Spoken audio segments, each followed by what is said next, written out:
Mission is investigating various matters across the country. It's not only in Machakos. And for the question you are asking relating to the governor of Busia County, I wish to confirm that he was summoned to our office today at the Bungoma office, where he is appearing to record a statement. He is not being arrested, but he is being interrogated.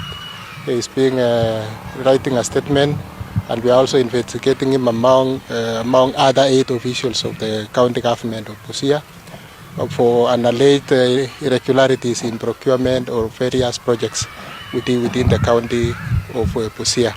Among the projects that are being investigated is a project for parking for lorries. You are all aware that Busia County is near our border town, and there are lorries that are supposed to be parked before they cross the border.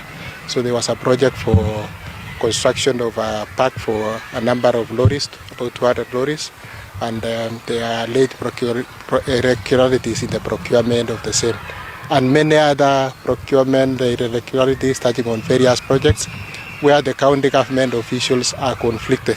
They could be trading with their own proxies with the county government. So he's there to record a statement as we continue with our investigations. We wish to clarify that it is not an arrest, but he has come to record a statement as we pursue. But if they are to be found culpable, of course the law will take its course. Thank you.